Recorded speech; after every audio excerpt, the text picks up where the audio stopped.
Hi friends, welcome to global guide channel. నేను మీకు ఈరోజు భూభారతిలో ఈసీ ఎలా డౌన్లోడ్ చేయాలో చూపిస్తాను. ముందుగా మనం గూగుల్లో భూభారతి అని టైప్ చేయాలి. ఇక మనం ఫస్ట్ లింక్ చూపిస్తుంది కదా, అది క్లిక్ చేయండి. ఇక మనం ఫస్ట్ లాగిన్ అవుదాం. మనం లాగిన్ చేయాలి. నాది ఆల్రెడీ సేవ్డ్ ఉన్నాయి కాబట్టి లాగిన్ 8% సేవ్ ఉంది. ఇక్కడ మనం క్యాప్చా ఎంటర్ చేయాలి.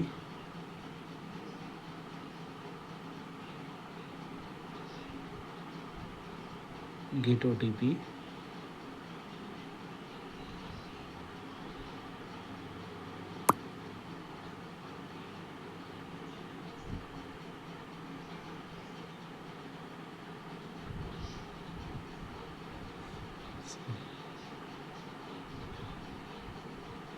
వ్యాలిడేట్ చేయండి. OTP valid successfully. ఇక్కడ మనం కింద ఇంటర్ఫేస్ కింద స్లైడ్ చేసినాక ఇక్కడ మనకు కనబడుతుంది చూడండి, సర్చ్ ఈసీ డీటెయిల్స్. ఇది క్లిక్ చేయండి. క్లిక్ చేశాక ఫస్ట్ మనం డిస్ట్రిక్ట్ అడుగుతుంది. నేను డిస్ట్రిక్ట్ సెలెక్ట్ చేసుకున్నాను. నెక్స్ట్ మండల్ అడుగుతుంది. మండల్ సెలెక్ట్ చేసుకున్నాను. విలేజ్ అడుగుతుంది. విలేజ్ కూడా సెలెక్ట్ చేసుకున్నాను. సర్వే నెంబర్ అడుగుతుంది.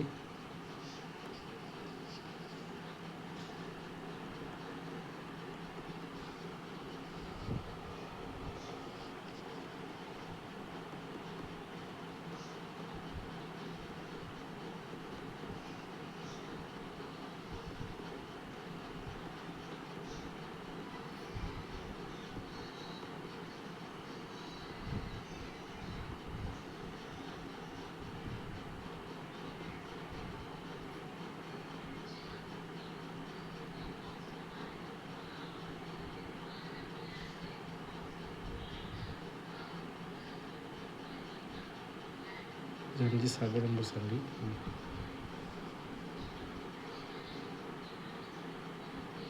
ఇక్కడ ఇది నేను సర్వే నెంబర్ సెలెక్ట్ చేసుకుంటున్నానండి. ఇది ఇక్కడ మనకు ఖాతా నెంబర్ వచ్చింది. ఇది సెలెక్ట్ చేసుకోవాలి. ఇక్కడ కనబడుతుంది కదా, సర్చ్ ఈసీ డీటెయిల్స్. ఇక్కడ క్లిక్ చేయండి.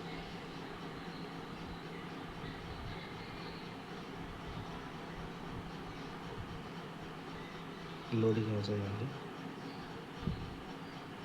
కింద చూడండి, వాళ్ళ పట్టాదారు నేమ్, వాళ్ళ ఖాతా నెంబర్, సర్వే నెంబర్, ఎంత ఎక్స్టెంట్ ఉంది, వాళ్ళ పాస్బుక్ నెంబర్, ఇప్పుడు ట్రాన్సాక్షన్ అయింది, నెక్స్ట్ రీసెంట్గా అయింది, నెక్స్ట్ వాళ్ళు ఎక్కడి నుంచి కొన్నారు, ఎవరి పేరు మీద కొన్నారు, గిఫ్ట్ మీద తీసుకున్నారండి, వాళ్ళ ఒరిజినల్ సర్వే నెంబర్, ఎక్స్టెంట్, ఇక్కడ తహసీల్దార్ ఎక్కడ రిజిస్ట్రేషన్ చేశారు, ఆ డాక్యుమెంట్ నెంబర్ కూడా కనబడుతుంది. ఇక్కడ కింద అంతకుముందు ఆ ల్యాండ్ ఎక్కడి నుంచి వచ్చింది, ఎవరి మీద వచ్చింది, అంతకుముందు వాళ్ళు ఎక్కడ కొన్నారు, వాళ్ళు ఎవరికి అమ్మారు, వాళ్ళ డీటెయిల్స్ అన్నీ ఉంటుందండి. ఇక్కడ పైన ఇక్కడ పీడిఎఫ్ అని చూపిస్తుంది కానీ అది క్లిక్ చేయండి. అది క్లిక్ చేస్తే మనకు పీడిఎఫ్ అనేది డౌన్లోడ్ అవుతుంది.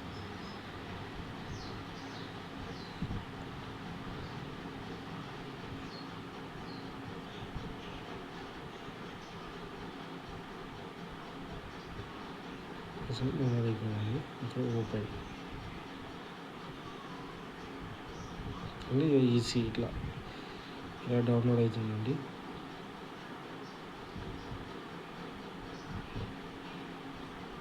ఇప్పుడు మన వెబ్సైట్కి వస్తామండి. ఇలా మీకు మీ ఈసీ మీరు మీ మొబైల్లోనే డౌన్లోడ్ చేసుకోవచ్చండి. మీకు ఏమైనా డౌట్స్ ఉంటే కామెంట్ సెక్షన్లో క్వశ్చన్స్ అడగచ్చండి, నేను చెప్తాను. Please subscribe my channel and share the video. Thank you for watching.